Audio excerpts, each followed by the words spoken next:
सत श्रीकाल दोस्तों, कैसे हो सब। उम्मीद करता हूँ कि आप सब अच्छे होंगे। तो दोस्तों, अगर अग्निवीर वेटिंग लिस्ट में आपका नाम नहीं आया तो ये वीडियो ध्यान से सुनना, क्योंकि आज मैं आपको ये नहीं बताने वाला हूँ कि वेटिंग लिस्ट कब आएगी। आज हम एक अलग सवाल का जवाब निकालेंगे। मान लो वेटिंग लिस्ट में मूवमेंट होती है तो सबसे पहले किस तरह के कैंडिडेट को फ़ायदा मिल सकता है। और दूसरा बड़ा सवाल, अगर दो कैंडिडेट के मार्क्स आसपास हैं तो किसका चांस ज़्यादा मजबूत हो सकता है। सिर्फ कम मार्क्स देखकर वेटिंग लिस्ट का अंदाज़ा लगाना गलत है।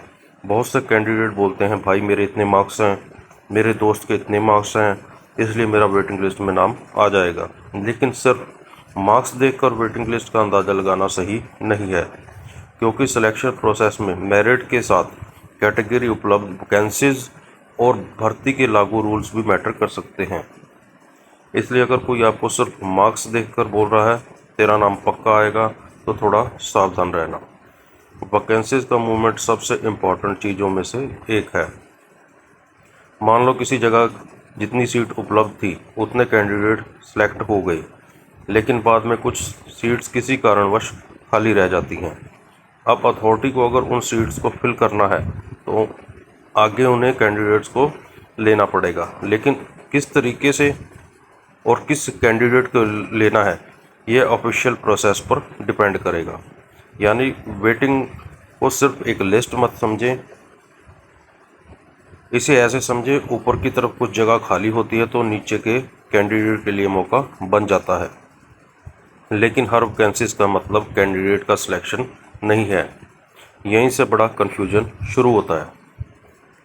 भाई जोनिंग तक पहुंचना भी बहुत इम्पॉर्टेंट है।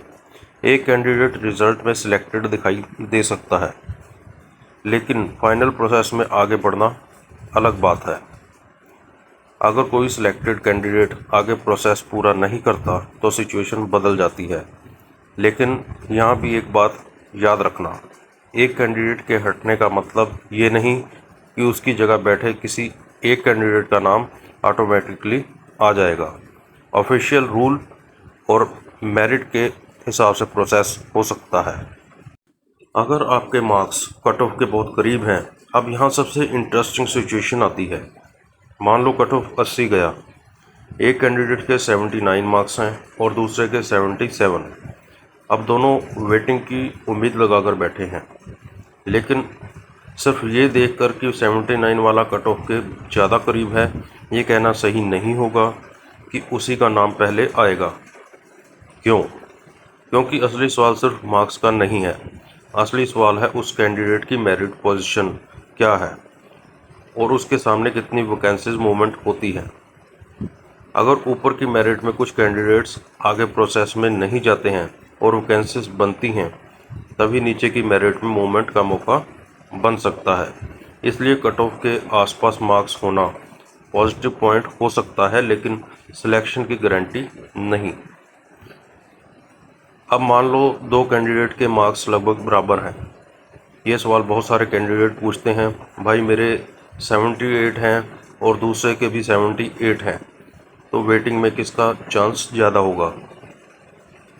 यह केवल मार्क्स देखकर जवाब देना मुश्किल है, क्योंकि फाइनल पोजीशन पर कैटेगरी, मेरिट और भर्ती के नियम लागू होते हैं। इसलिए अगर कोई आपको बिना पूरी जानकारी देखे ये बोल रहा है तेरे मार्क्स ज़्यादा हैं इसलिए तेरा नाम पक्का आ जाएगा, तो ऐसी बात पर भरोसा मत करना। सबसे ज़्यादा फ़ायदा किस सिचुएशन में हो सकता है, अब इस बात को ध्यान से समझो।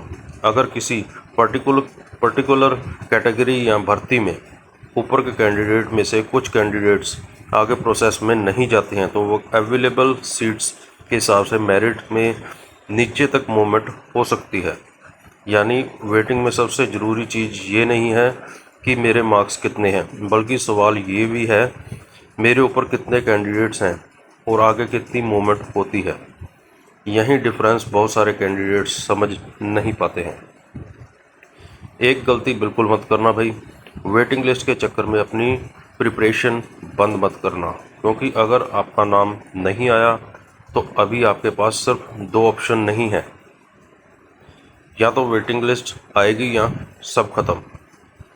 आपको अपनी अगली अपॉर्चुनिटी के लिए भी तैयार रहना है, क्योंकि वेटिंग लिस्ट आए या ना आए, आपकी तैयारी आपके हाथ में है। और अगर आगे कोई मौका मिलता है तो तैयार कैंडिडेट्स ही उसका फ़ायदा उठा पाएंगे।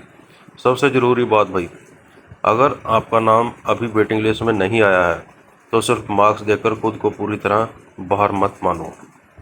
लेकिन दूसरी तरफ सिर्फ उम्मीद के भरोसे ये भी मत मान लेना कि सिलेक्शन पक्का है। वेटिंग के चांस का मतलब गारंटी नहीं होता।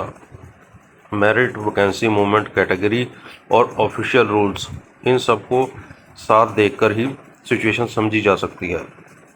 इसलिए किसी भी अनऑफिशियल दावा, इतने मार्क्स पर वेटिंग पक्की है, इतने कैंडिडेट्स बाहर हुए हैं इसलिए इतने कैंडिडेट्स सेलेक्ट होंगे, पर तुरंत भरोसा मत करना।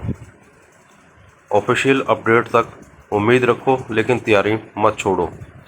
और अगर आगे वेटिंग लिस्ट या वैकेंसी मूवमेंट से जुड़ी कोई पक्की जानकारी आती है तो मैं आपको सबसे पहले इस चीज़ की जानकारी दूंगा।